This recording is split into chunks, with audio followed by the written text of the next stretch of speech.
getting started. Morning, Diane. It's Monday, August 1st, 2022. Current time, hold on. 0530. Amundsen Scott Flight 0429 investigation.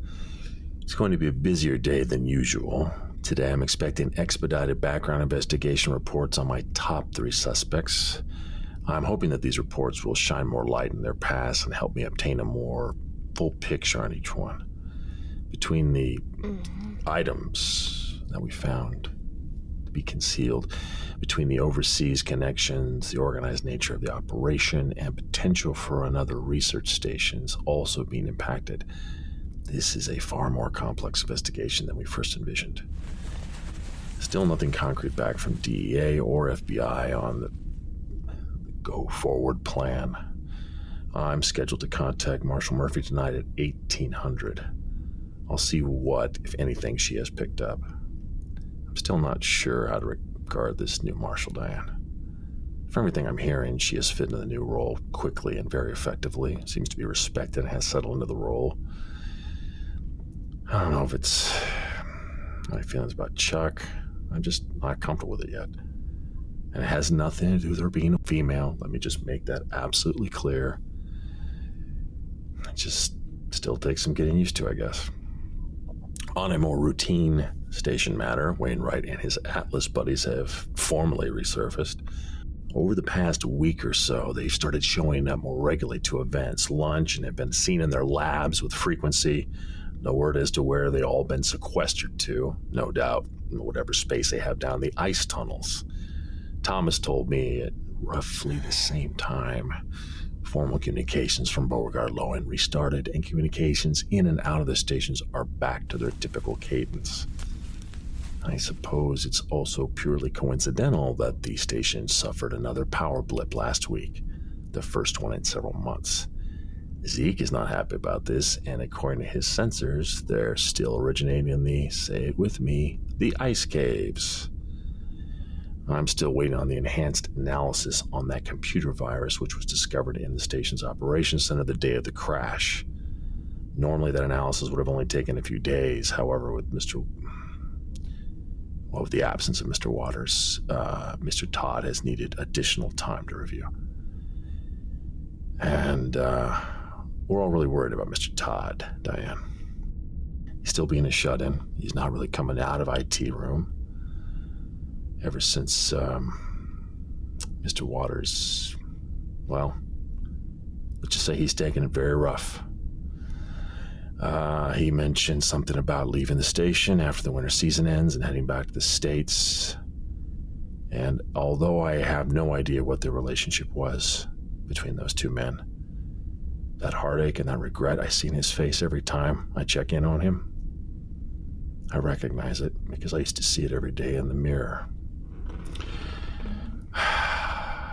I'll have to see what I might be able to do to help the situation. Finally, I'm still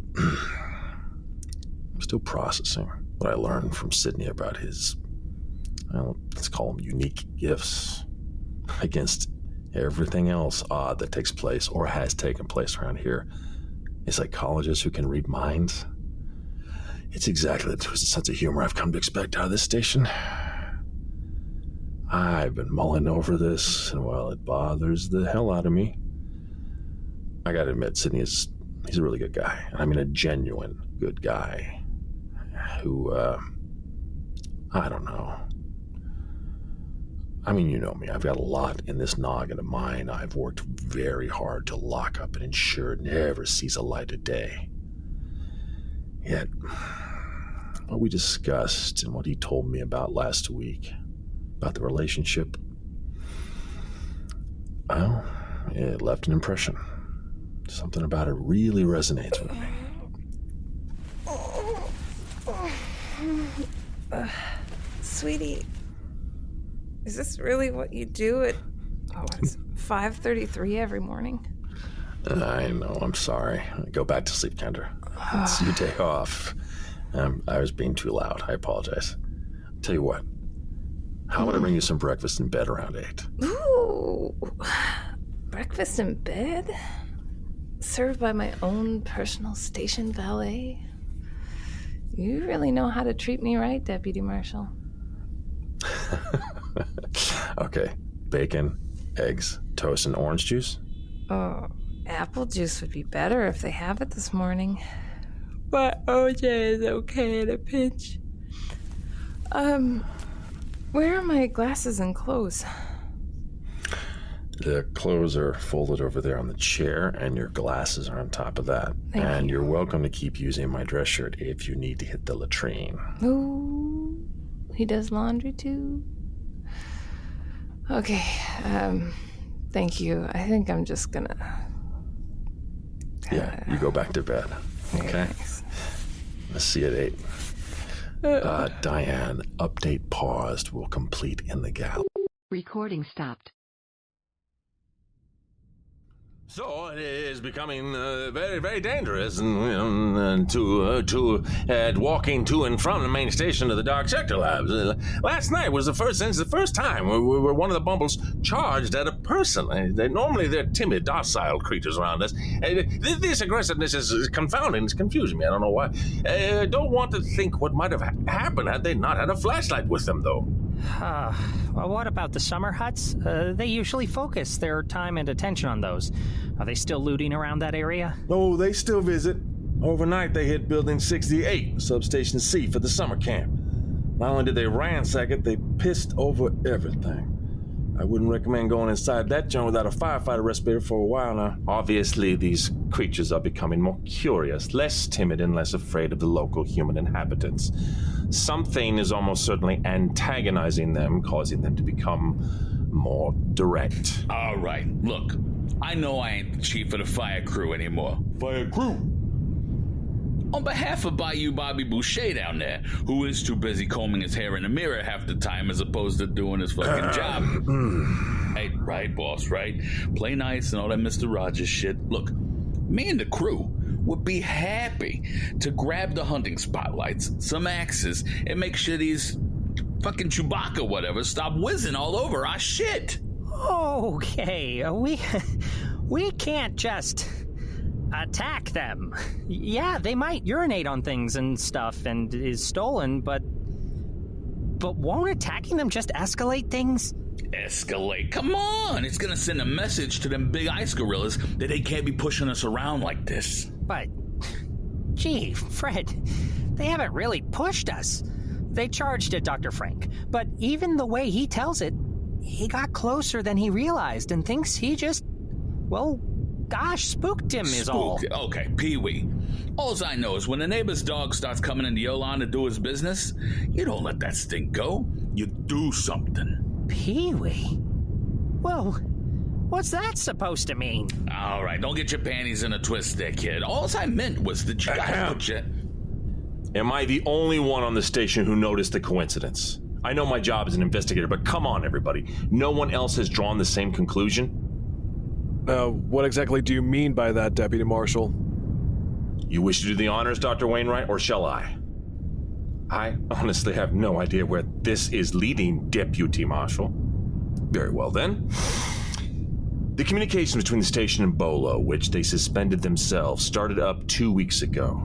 1 week ago, the station suffered its first electrical power disruption in how many months, Zeke? Damn close to 4. 4 months. Then last night, not only do the Bumbles make a return, it's an aggressive one. Correlation does not imply causation, Deputy Marshal. That is pure logical fallacy. Did you get orders to restart Project Atlas? That is not... There are some topics, Deputy Marshal, which decorum and discretion are definitely tantamount to the setting upon which they are properly reviewed. This is not that setting. You know, Bolo knows, and I know. How many, Doctor? How many people need to be hurt? How many people are going to be casualties to whatever Mary Shelley experiments you four have running down there? Wait, who's hurting who now? I'm sorry, I am lost here. Mary Shelley Long, what the fuck are we talking about now? What's Charles Ellis got to do with these frosty freaks out there? This gathering is not the forum to showcase your many conspiracy theories. I don't know what this project you refer to is or what relevancy it has to the current topic we've been asked by Dr. Jovac to address. Actually, I might do us all well and good, and I think we took a 5-minute break. Let some tempers calm themselves down. It's getting hot. I myself could use a trip to the little scientist room. Back teeth are floating. Very well, 5-minute break then.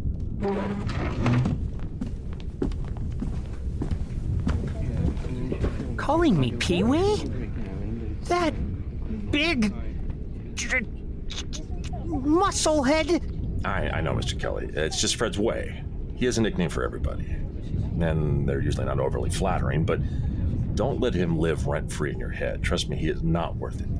So, what's the deal, lawman? Pushing Wainwright like that on Atlas? And in front of everybody? Intentional, Zeke.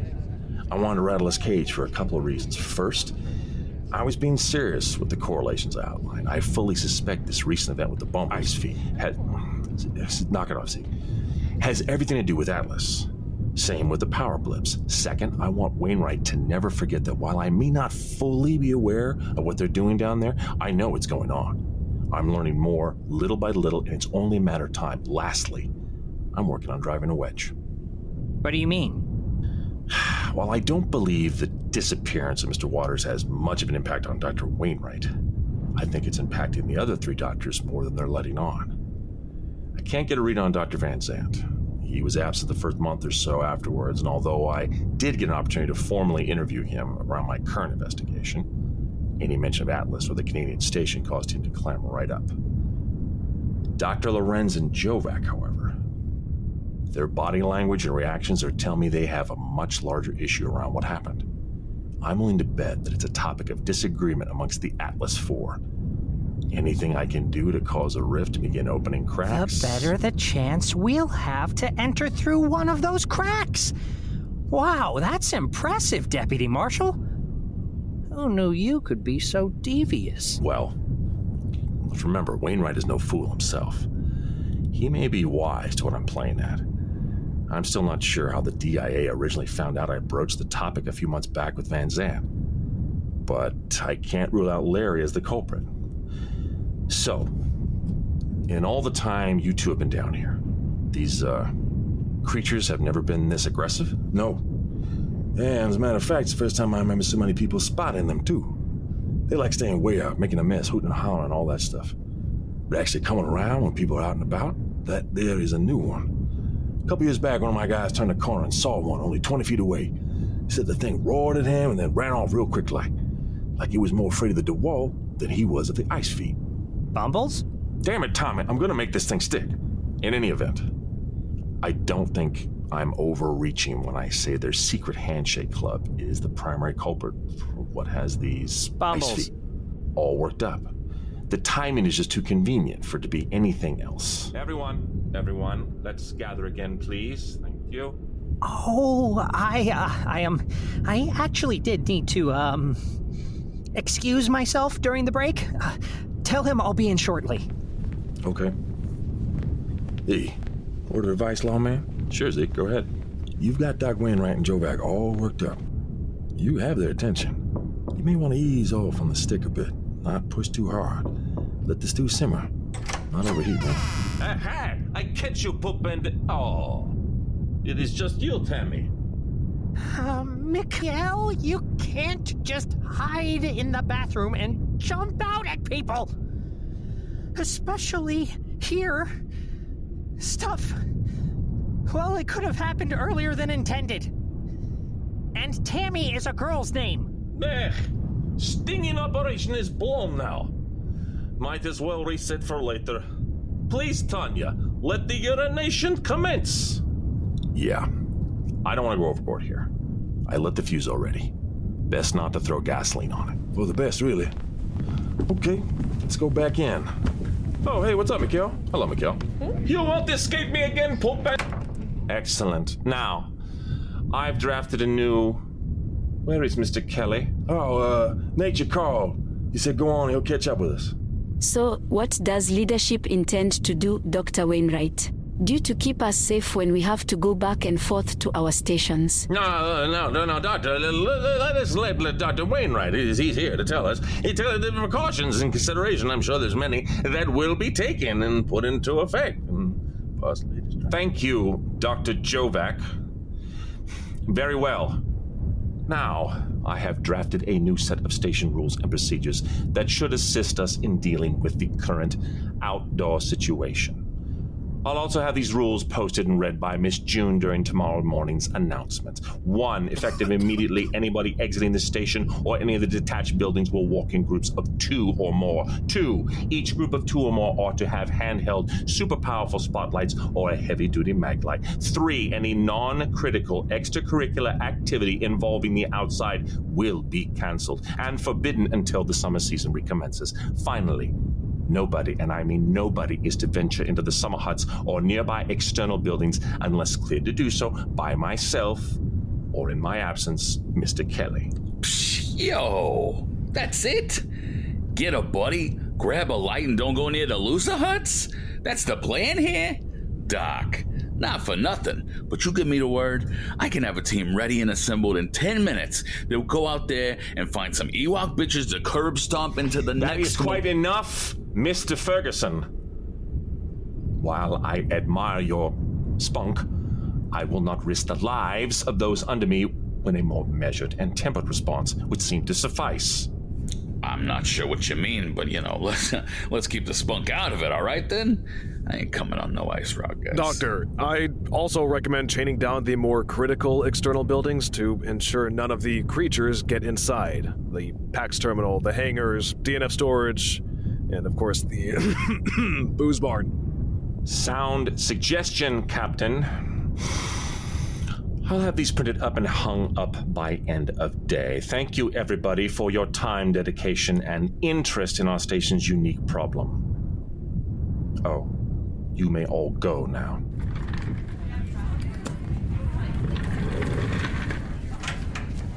Gee, over already? Oh, what'd I miss? Dr. Wainwright asked for a volunteer to head out there and act as bait, so Fred and his fire goons can get their vigilante on. Yeah, when nobody raised their hand, we suggested that you could help. Oh, my. You're okay with wearing raw meat around your neck, right? Stay brave, Tommy. Dr. Jovac says these ice feet can smell fear when you're all scared. Bumbles. No, yeah.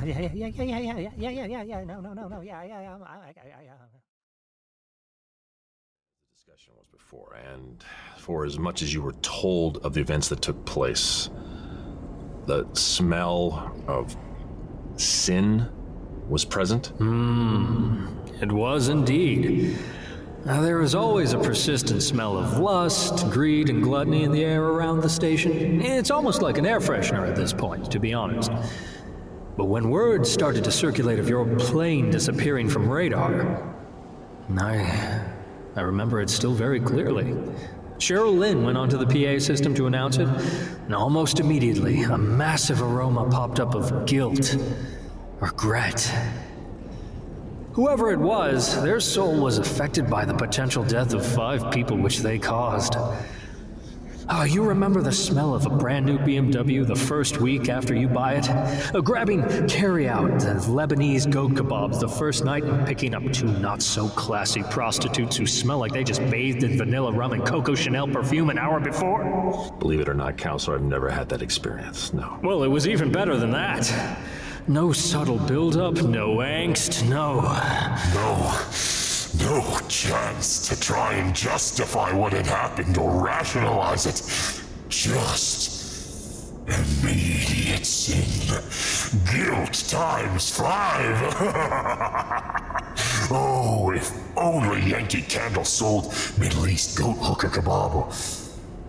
I'd buy that shit by the case. Counselor, can I please get you to focus? Right. Your investigation. Once the announcement went out, the Insta-Sin stank began. I do love new guilt. Which made it all the more disappointing 2 days later when the smell suddenly went away. When the announcement was made, we had all been rescued. Yeah, it was such a pungent thing, too. Soon as whoever it was had all that combined guilt, heard the news, it vanished in a matter of minutes. Their conscience was clear. No more guilt of having caused multiple murder. I can't have it all, I guess. Oh, I'm sorry we disappointed you, counselor, and decided on living versus dying. Huh? Oh, don't get me wrong, Javert. As far as Hellas apes go, you aren't all that bad. You're, still have that virtuous thing going on. But, then again, you have a new, weird, pseudo-guilt smell when you... What did you do? Forget to say your prayers last night? Didn't help an old lady cross the street, or... No fucking way. You committed murder? Or... No, it's like that, but... More like that while high on LSD. It's, I've smelled this before. Oh, like the Manson family. It's a rare breed of guilt. Enough, this is not about me. No, it needs to be. Bass, what happened? Not a chance. Back to my questioning. Javert, I'm a lawyer. I'll take your case pro bono. Effective right now, anything you say is considered client-attorney privilege. Don't take me wrong. I love sin and the way it smells, but the amount of guilt you already have on you, this will tip the scales, and not in a way you want. Enough! No more. And listen to me, you third-rate Matlock soul leader. There is no way on this planet that I'm going to confide in you, in some mind-reading head shrink, or share my feelings with anybody. Not how I'm wired. We're not talking about this any longer. Back to my questions. You don't understand. Everything is balanced, Javert. Everything has a set limit. It's all... celestial-based, yes, but even celestial realms are predicated and founded on very strict universal and cognitive foundations. That balance can become very delicate. Even the slightest imbalance in just the right... We're done here. God damn, I knew this was a mistake. I should have trusted my instincts. Deputy, talk to Dr. Bremer. He can help to recalibrate the balance. Don't need to. Seriously, he's very good. It helped me to deal with all the nihilistic tendencies I had issues with. Whatever this is, Deputy, you need to deal with it. Resolve it. Deputy U.S. Marshal Bass Marlowe, interview terminated. Recording stopped. And he's been back to his usual grumpy self the whole week. I still don't... Pretty sure he still doesn't like you very much. I'm sorry that Dr. Van Zandt is holding a grudge. I know some people don't like it when I have to lean in on them during interrogation. If he wants to hold on to that animosity, though, there isn't much I can do about that. I do know the doctors Jovac and Wainwright are active again. They were both at the staff meeting Wainwright called earlier today. What about Dr. Lorenz? Oh, I saw her yesterday as she was getting back from the Ice Cube. The two grad students there said she's been a regular again and showing up just like before your trip to the Future Canada station. They're all back amongst us fully again. And again, all within the last week. Around the same time, the station began receiving emails and communications from Beauregard Lowing. Can anybody think of anything specific or unusual that happened on station just before the phone lines opened back up? Not particularly. Kendra, how about you? Nothing. Nothing from DSL or the other labs. Well, then, I guess the only thing we can do is keep our eyes and ears open. Actually, I take that back. I did get an email from one of the university professors from Caltech who oversee the selection committee for various grants. Amongst them, Bicep 3. Dr. Van Zandt's program. Yes. But the email was strange. The professor wanted to get my opinion on if Dr. Van Zandt was... if he was still effective as the DSL division leader. It was not very appropriate, really. Why? Well, what was off about it? Well, most tenured professors, they don't Well, they like to keep their internal business and politics. Well, they don't publicize when things have issues. I'm a doctor, not a professor. I certainly don't. Well, I'm not tenured, so for him to ask me, let's say that's an academic no-no. What did you tell him? I emailed him back and told him I wasn't comfortable. I didn't want to. Well, that he should be asking Dr. Wainwright or Dr. Jovac, and he started making insinuations, how there could be openings, how Dr. Van Zant had been down in Amundsen Scott longer than most. Had I considered? It's all speculation, really. Well, I, for one, would like to know. Considered what? Applying for the division head of the Dark Sector Lab. He implied that if Gustav retires after the season, head of the DSL would be available. Gee whiz, that would be a great honor. Don't you want it? Like I said, I'm thinking it over. Trying to determine where my comfort levels are now. Anyways, what's this I hear about new station rules regarding the Bumbles? And honey, didn't you want to tell Thomas something? Oh, right, yeah. Listen, Mr. Kelly, I'm sorry about that joke. The bait thing with you wearing raw meat around your neck. It's all right. All in good fun and all that. In response to the increased sightings of the Bumbles, Dr. Wainwright has set down some new rules. Nothing too ambitious, just travel in groups, have strong handheld lights, and no more unauthorized access to the ice tunnels. Wait, that wasn't one he mentioned in the conference room. What do the Bumbles have to do with the ice tunnels? They don't come to the station or the arches. I was curious about that one myself. He posted it on the boards in administration. It'll be part of the morning announcements as well. What is it they say? Never let a good crisis go to waste. Well, you can go get your seats over there. Wow, the atmospheric research people are up late too. I didn't think the ARO team worked past 5 p.m. Yeah, Chief Meteorologist Topper Hunt was, having them work overtime. Said the computer data for the station's predictive weather modules started going bonkers earlier today. How did he phrase it? The winds will be opening up faster than a grad student's legs. After the 4th Pina Colada.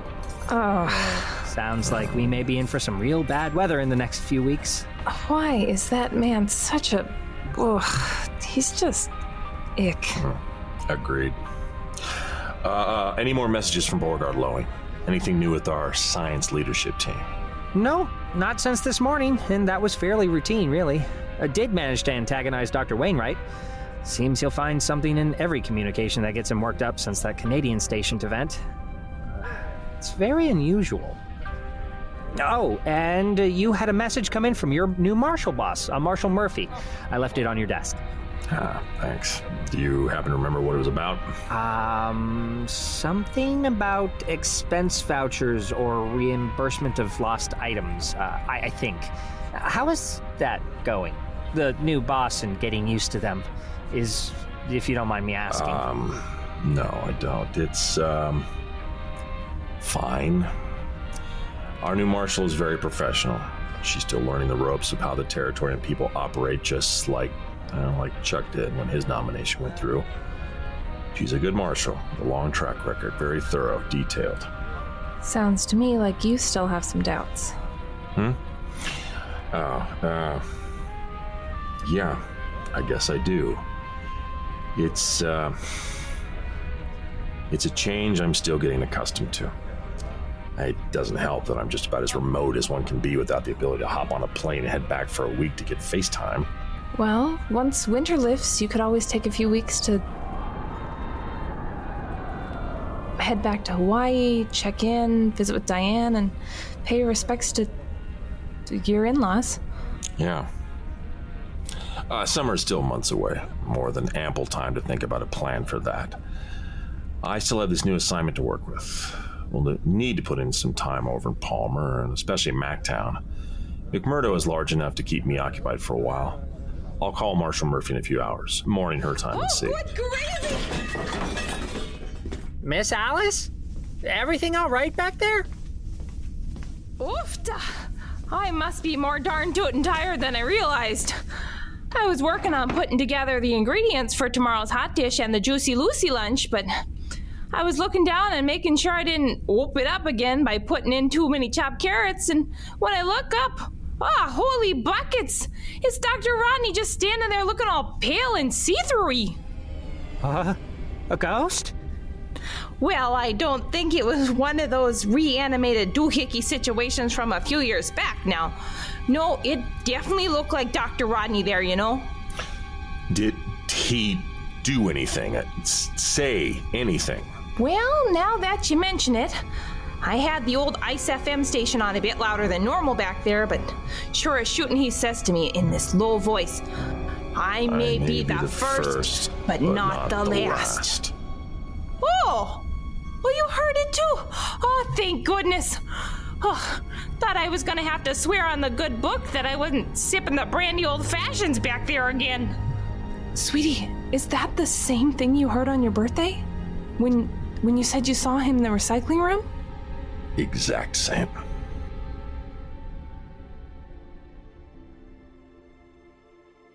This is Brian Bradley. Thank you for listening to our show. We are commercial-free and able to do so thanks to our amazing sponsors. You can help support 90 Degrees by visiting our Patreon page. Go to 90degreespodcast.com. That's the number 90 and Degrees Podcast, all one word, .com. You'll find a direct link to our Patreon page where you can make a monthly pledge and get shirts, buttons, stickers, or even a shout out as an honorary station Polly. Speaking of, we'd like to send a special shout out to the following Polies: Nick Wolf, Ernest A. Polron, and Padma Numi. Thank you for your sponsorship. It helps and supports us in so many ways.